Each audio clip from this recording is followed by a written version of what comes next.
الحمد لله الحمد لله نحمده ونستعينه ونستغفره ونعوذ بالله من شرور أنفسنا ومن سيئات أعمالنا من يهده الله فلا مضل له ومن يضلله فلا هادي له وأشهد أن لا إله إلا الله وحده لا شريك له وأشهد أن سيدنا ومولانا محمدا عبده ورسوله أما بعد فقد قال الله تعالى في محكم التنزيل بالله من الشيطان الرجيم بسم الله الرحمن الرحيم قل هو الله أحد الله الصمد لم يلد ولم يولد ولم يكن له كفوا أحد وقال رسول الله صلى الله عليه وسلم كلكم راع وكلكم مسؤول عن رعيته صدق رسول الله صلى الله عليه وسلم. என் அன்பின் இஸ்லாமிய சகோதரர்களே, பெரியார்களே, அன்பின் தாய்மார்களே, ரபுல் இஸ்ஸத் அல்லாஹ் ஜல்ல ஜலாலுஹு எங்களுக்கு குழந்தை பாக்கியத்தை தந்திருக்கின்றான். அவனுடைய அருட்கொடைகளில் ஒன்றுதான் குழந்தை பாக்கியம். சென்ற தொடரிலும் கூட நாம் இந்த குழந்தை பாக்கியத்தை பற்றி பார்த்திருந்தோம், பேசியிருந்தோம். அதே தொடரில் இன்றும் அந்த குழந்தைகள் எவ்வாறு வளர்க்கப்பட வேண்டும், அந்த குழந்தைகளை எவ்வாறு வளர்த்தால் எமக்கு நாளை மௌத்துக்கு பின்னால் விமோசனம் கிடைக்கும் என்பதை பற்றி பேசலாம் என்று நினைக்கின்றேன். என் அன்பின் இஸ்லாமியர்களே, குழந்தைகளை நாங்கள் உருவாக்க வேண்டும். குர்ரத்து அயுன், அதாவது எங்களுடைய கண் குளிர்ச்சியாக எங்களுடைய குழந்தைகளை, எங்களுடைய பிள்ளைகளை உருவாக்க வேண்டும். எங்களுக்கு துஆ செய்யக்கூடிய குழந்தைகளாக, எங்களுக்கு குர்ஆன் ஓதக்கூடிய குழந்தைகளாக, நாங்கள் மௌத்தாகிவிட்டாலும் எங்களுக்கு அந்த பிள்ளைகள் அழக்கூடிய குழந்தைகளாக, கண்ணீர் விடக்கூடிய குழந்தைகளாக எங்களுடைய குழந்தைகளை நாங்கள் உருவாக்க வேண்டும். இன்று எங்களுடைய பிள்ளைகளுடைய நிலைமைகளை பாருங்கள், எங்களுடைய குழந்தைகளுடைய நிலைமைகளை பாருங்கள். வாப்பா உம்மா என்ன சரி சொன்னால் கையை நீட்டக்கூடிய குழந்தைகள், கையை உயர்த்தக்கூடிய குழந்தைகளாகத்தான் நாம் அந்த குழந்தைகளை மாற்றுகின்றோம். அப்படி அல்ல சகோதரர்களே, நாங்கள் எங்களுடைய குழந்தைகளை எங்களுடைய சொல் பேச்சு கேட்கக்கூடிய குழந்தைகளாக, எங்களுடைய பேச்சுக்களை கேட்கக்கூடிய குழந்தைகளாக, நாங்கள் சொல்வதை கேட்கக்கூடிய குழந்தைகளாக எங்களுடைய குழந்தைகளை ஆரம்பத்திலே இருந்து அவர்களை ஃபார்ம் பண்ண வேண்டும், ஆரம்பத்திலே இருந்து உருவாக்க வேண்டும். எங்களோட பிள்ளைக்கு இன்றைக்கு சூரத்துல் ஃபாத்திஹா தெரியாது, ஓத தெரியாது. தொழுகையில் அத்தஹியாத் ஓத தெரியாது. தொழுகையினுடைய சட்ட திட்டங்கள் எங்களுடைய குழந்தைகளுக்கு தெரியாது. கண்ணியத்துக்குரியவர்களே, நாங்கள் இதனைத்தான் அவர்களுக்கு கொடுக்க வேண்டும். தொழுகையை இவ்வாறு தொழ வேண்டும், தொழுகையுடைய சட்ட திட்டங்கள் என்ன, உளுவுடைய ஃபர்லுகள் என்ன, உளுடைய ஷர்த்துக்கள் என்ன, ஏனைய துஆக்கள், இப்படியாக இஸ்லாம் சொல்லக்கூடிய விடயங்களை நாங்கள் அவர்களுக்கு கற்றுக் கொடுத்தால் அவர்கள் ஒருபோதும் எங்களுக்கு கையுறு உயர்த்தக்கூடிய குழந்தைகளாக மாற மாட்டார்கள். ரசூலுல்லாஹி ஸல்லல்லாஹு அலைஹி வஸல்லம் அவர்கள் சொன்னார்கள், அஸ்ரிபு அவுலாதக்கும் அலா ஸலாசி ஹிசால், நீங்கள் உங்களுடைய குழந்தைகளுக்கு 3 விடயத்தை பற்றி ஒழுக்கத்தை கற்றுக் கொடுங்கள் என்பதாக சொன்னார்கள். அதில் ஒன்றுதான் ஹுப்பி நபியுக்கும், உங்களுடைய அன்பு நபி ஸல்லல்லாஹு அலைஹி வஸல்லம் அவருடைய ஒழுக்கத்தை பற்றி, அவர்களை பற்றி ஒழுக்கங்களை பற்றி சொல்லிக் கொடுங்கள் என்று சொன்னார்கள். இரண்டாவதாக சொன்னார்கள் வஹுப்பி திலாவத்தில் குர்ஆன், குர்ஆனுடைய கண்ணியம், திலாவத்துல் குர்ஆன், குர்ஆன் ஓத கற்றுக் கொடுங்கள் என்பதாக ஹஜ்ரத் பெருமானார் ஸல்லல்லாஹு அலைஹி வஸல்லம் அவர்கள் சொன்னார்கள். இன்று குர்ஆன் எங்கே இருக்கிறது? கண்ணியத்துக்குரியவர்களே, எங்களுடைய பிள்ளைகளுக்கும் குர்ஆனுக்கும் என்ன தொடர்பு, என்ன கனெக்ஷன் இருக்கிறது? சகோதரர்களே, குர்ஆன் எமது பிள்ளைகளை விட்டு தூரமாகிவிட்டது. குர்ஆனிய கல்வி எங்களுடைய பிள்ளைகளை விட்டு தூரமாகிவிட்டது. குர்ஆனுக்கு முக்கியத்துவம் கொடுக்காமல் இன்று பாடசாலை கல்விக்கு முக்கியத்துவம் கொடுக்கின்றோம். குர்ஆனிய கல்வி கற்றுக்கொள்ளக்கூடிய வயதிலே பிள்ளைகளை டியூஷன் என்று பல வகையான டியூஷன்களுக்கு அனுப்புகின்றோம். 1ஆம் வகுப்பிலிருந்து நர்சரியிலிருந்து அந்த பிள்ளை டியூஷன் தொடங்கி விட்டதென்றால் அந்த பிள்ளை யூனிவர்சிட்டி முடியும் வரைக்கும் அந்த பிள்ளை டியூஷன் பிரைவேட் கிளாஸ் என்றே தான் சொல்லுகின்றது. ஆனால் குர்ஆனிய கல்வி நஅூது பில்லாஹி மின்ஹா, குர்ஆன் அற்ற ஒரு சமூகமாகத்தான் எதிர்காலத்தில் எங்களுடைய பிள்ளைகள் உருவாகுமோ என்ற ஒரு பயம் இருந்து கொண்டிருக்கின்றது சமூகத்துக்கு மத்தியிலே. குர்ஆனிய மதரசாக்களை பாருங்கள், குர்ஆன் கற்றுக்கொள்ளக்கூடிய பள்ளி வாயிலுடைய மதரசாக்களை பாருங்கள், மிக மிக குறைவு பிள்ளைகளுடைய வருகை குர்ஆன் ஓதுவதற்கு. கணியத்துக்குரியவர்களே, இப்படி தொடர் தேர்ச்சியாக இப்படியாக இருப்பார்கள் என்றால் குர்ஆன் அற்ற ஒரு சமூகத்தை தானே நாங்கள் எங்களுடைய சமூகத்துக்கு மத்தியிலே காணப்போகின்றோம். அதே போன்று கண்ணியத்துக்குரியவர்களே, எங்களுடைய குழந்தைகள் அல்லாஹ்வுடைய பெரிய ஒரு அருளாக இருந்து கொண்டிருக்கின்றது. எங்களுடைய குழந்தைகளை நாங்கள் இரக்கமுடையவர்களாக இருக்க வேண்டும். குழந்தைகளோடு இரக்கம், அன்பு, பாசமுடையவர்களாக இருக்க வேண்டும். நபி ஸல்லல்லாஹு அலைஹி வஸல்லம் அவர்கள் கூட என்ன செய்வார்கள், தன்னுடைய பேர குழந்தை ஹசன் ஹுசைன் ரலியல்லாஹு அன்ஹுமா அவர்கள் இருவரையும் தோளுக்கு மேலால போட்டு விளையாடி கொண்டிருப்பார்கள் என்ற விடயங்களை எல்லாம் நாங்கள் பார்த்து கொண்டிருக்கின்றோம், கேள்விப்பட்டிருக்கின்றோம். கணித்துக்குரியவர்கள், நாங்களும் பிள்ளைகளோடு இரக்கமாக அன்பாக இருந்தால் அந்த பிள்ளைகள் எங்களுடைய சொல் பேச்சை கேட்பார்கள். நாங்கள் மார்க்கத்தை கொடுக்க வேண்டும், நாங்கள் இஸ்லாத்தை கொடுக்க வேண்டும், அதே போன்று அவர்களோடு இரக்கமாக இருக்க வேண்டும். பிள்ளைகளுடன் நாகரிகமாக பேச வேண்டும். நான் பெற்ற பிள்ளைதானே, எப்படியும் பேசலாம் என்று இஸ்லாம் சொல்லல்ல.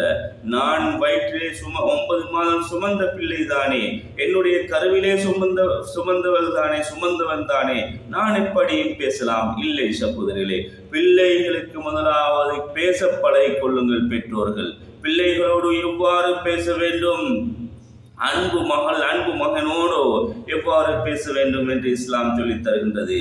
அடே புடே நீ நான் என்று பிள்ளைகளுக்கு பேசாமல் நீங்க நாங்க என்று பேசுவதற்கு பழகிவிட்டால் அவர்களும் கண்ணியமாக நடந்து கொள்வார்கள் பெற்றோர்களோடு.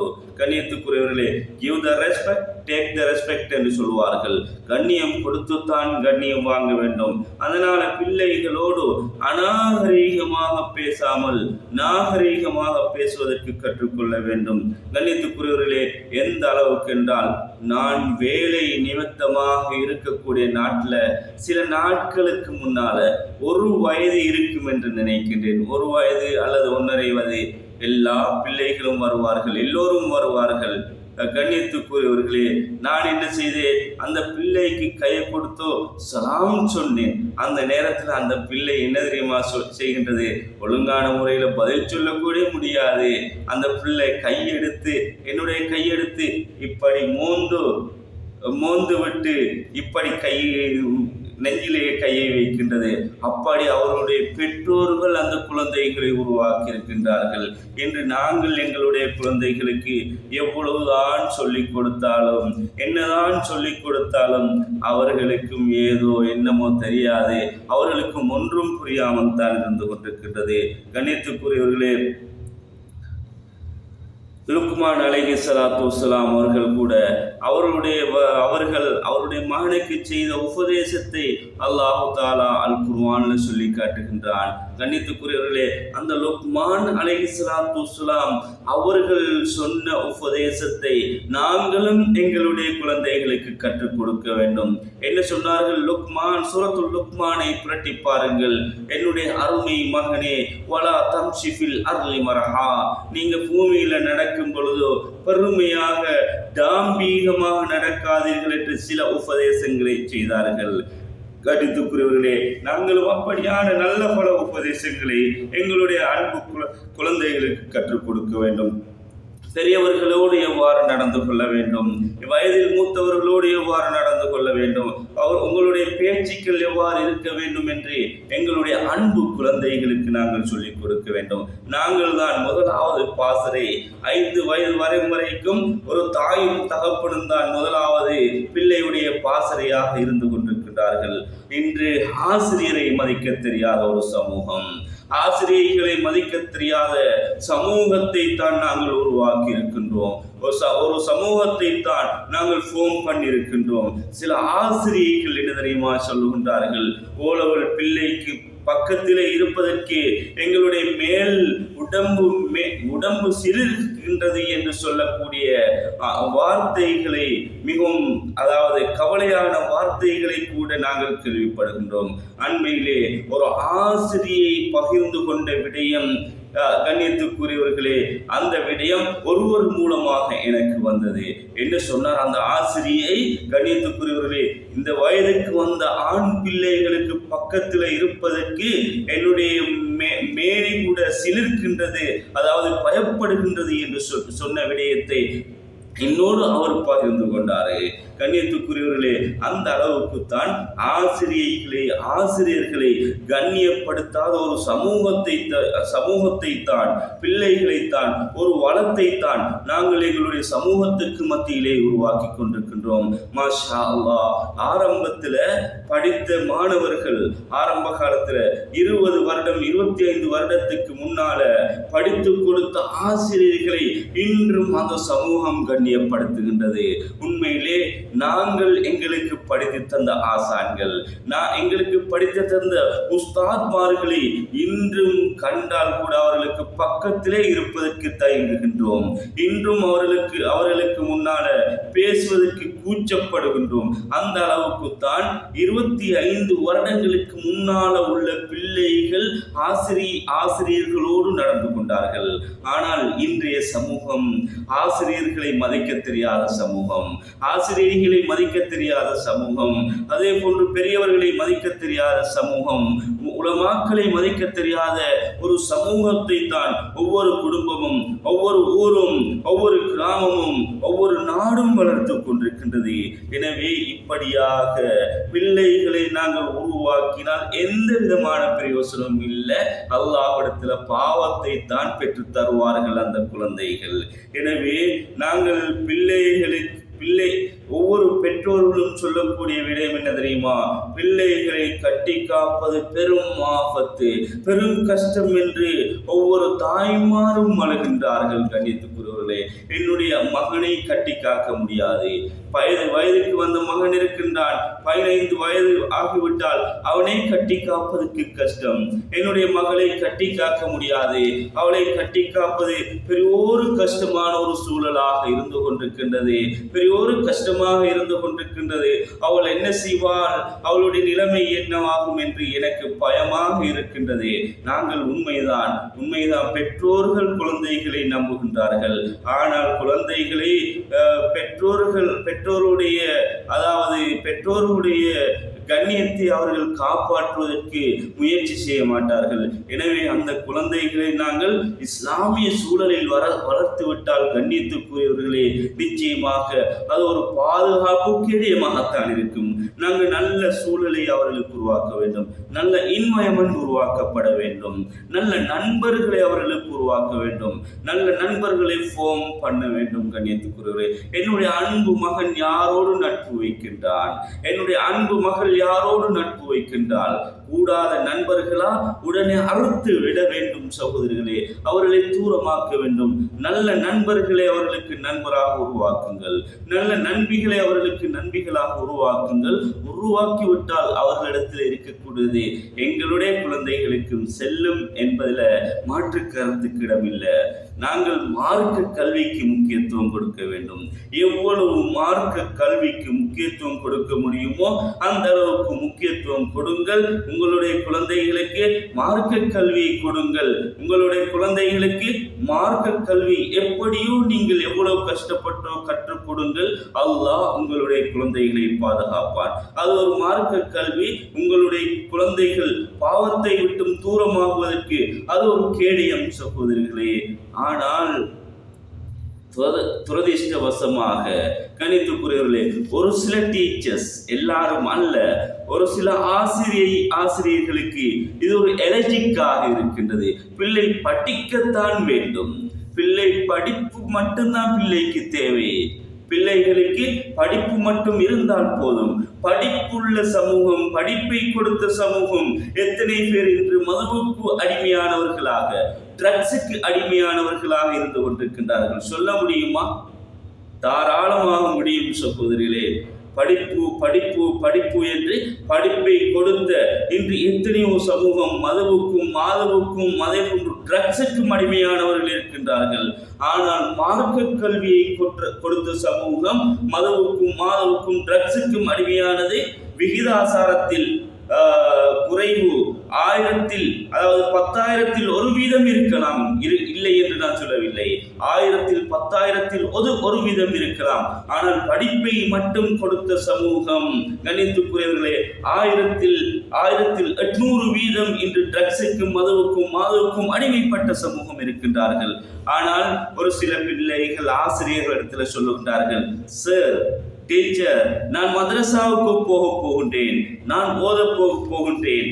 என்ன, அந்த ஆசிரியர்கள் பிரெயின் வாஷ் பண்ணுகின்றார்கள். அந்த ஆசிரியர்கள் அவர்களுக்கு எலர்ஜிக், இந்த பிள்ளை மதரசாவுக்கு ஏன் போக வேண்டும், படித்தால் நல்லம் தானே என்று அவருடைய மண்டையை பிரெயின் வாஷ் பண்ணக்கூடிய ஆசிரியர் சமூகமும் எங்களுக்கு மத்தியிலே இருந்து கொண்டிருக்கின்றார்கள்.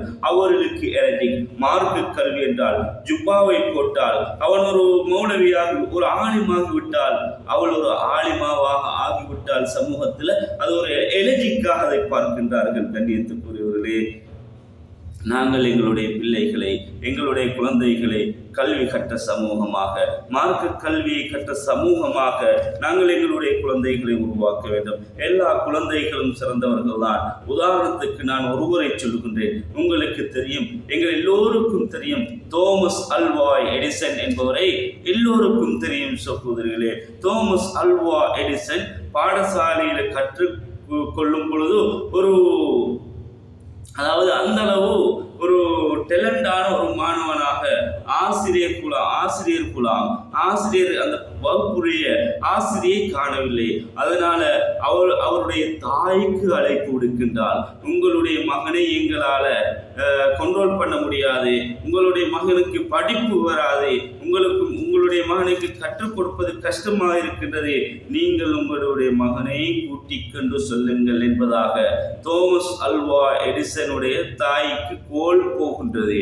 கணித்துக்குரியவர்களே, எந்த அளவுக்கு தாய் இயக்குகின்றால், தாய் கவலைப்படுகின்றால், ஓகே, ஆசிரியை கோல் பண்ணிவிட்டால், ஆசிரியர் கோல் பண்ணிவிட்டார்கள், என்னுடைய மகனை கூட்டிச் செல்லுகின்றேன், சென்று விட்டு கவலைப்படுகின்றார்கள், ஏங்குகின்றார்கள்.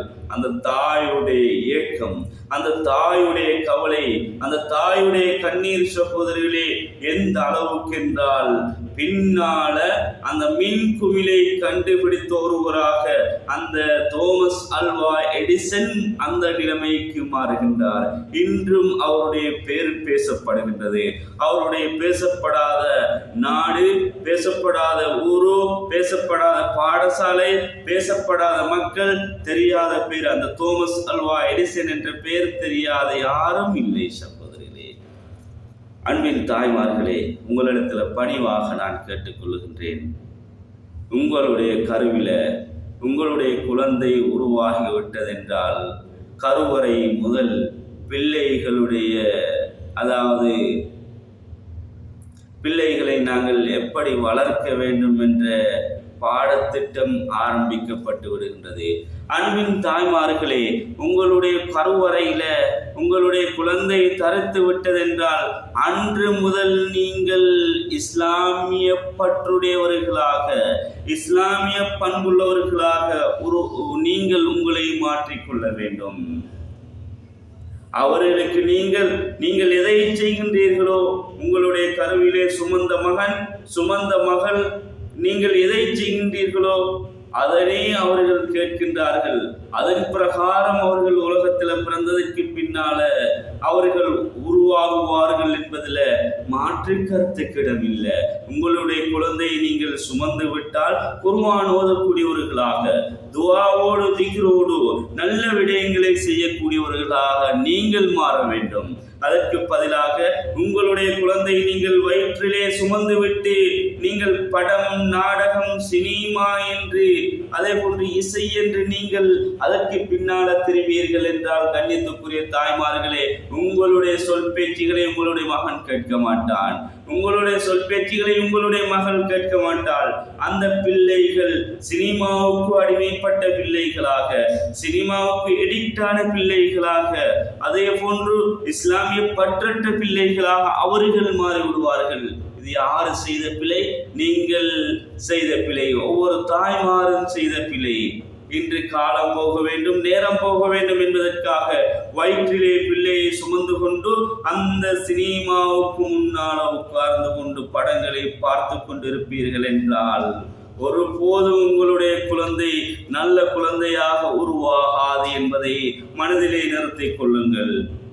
நாங்கள் நினைக்கின்றோம் பிள்ளைகளுக்கு பணத்தை தேடிவிட்டால் போதும், பிள்ளைகளுக்கு சொத்து செல்வங்களை தேடிவிட்டால் போதும் என்பதாக நாங்கள் நினைக்கின்றோம். இல்லை சகோதரர்களே, உமர் இப்னு அப்துல் அஸீஸ் ரஹ்மத்துல்லாஹி அலைஹி அவர்கள் மரணிக்கும் போது 11 திரகத்தை தான் வைத்துவிட்டு சென்றார்கள். 11 பிள்ளைகள், 11 திரகங்கள் சகோதரிகளே. ஆனால் என்ன செய்தார்கள்? அதபு ஒழுக்கத்தை கொடுத்தார்கள், இல்மை கொடுத்து விட்டு மரணித்தார்கள், மார்க்க கல்வியை கொடுத்து மரணித்தார்கள்.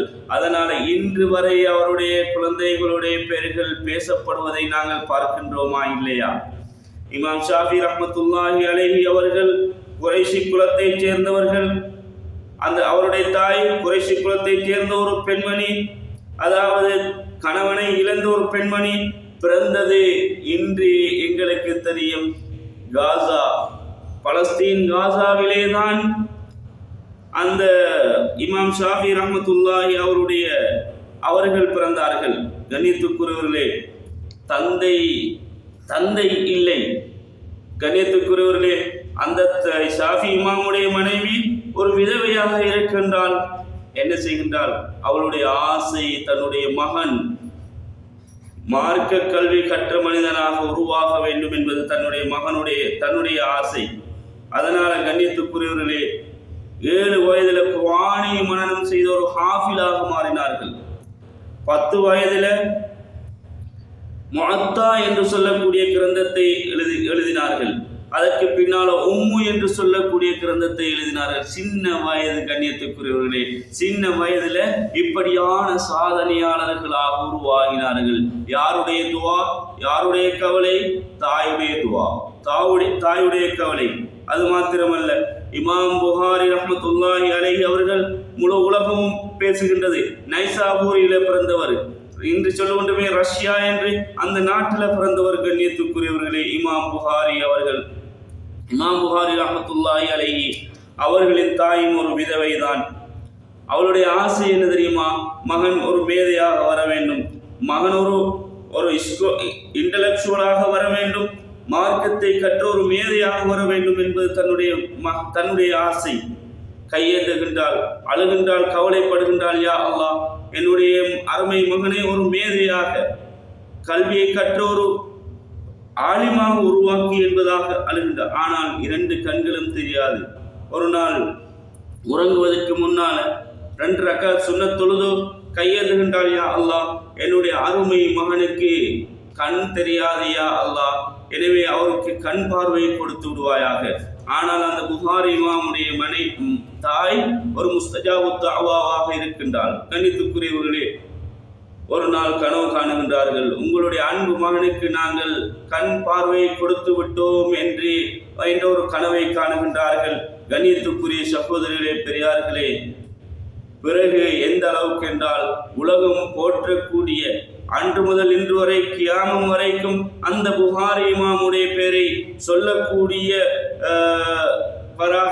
அந்த தாய் அந்த பிள்ளையை மாற்றிருக்கின்றார். கண்ணியத்துக்குரியவர்களே, தாய்மார்கள் தான் முதலாவது கல்வியுடைய பாசறையாக, முதலாவது பாடசாலையாக, முதலாவது பாசறையாக இருக்கின்றார்கள். எனவே அன்பின் தாய்மார்களே, சகோதரர்களே, குழந்தைகளை நல்ல முறையில் உருவாக்கி அவர்கள் மூலமாக கண் குளிர்ச்சி காண்பதற்கு ரப்புல் இஸ்ஸத் அல்லாஹ் எங்கள் அனைவருக்கும் தௌஃபீக் செய்வானாக. ஆமீன் ஆமீன் யா ரப்பல் ஆலமீன். வ ஆகிரு தஅவானா அல்ஹம்துலில்லாஹி ரப்பில் ஆலமீன். அஸ்ஸலாமு அலைக்கும் வ ரஹ்மத்துல்லாஹி வ பரகாத்துஹு.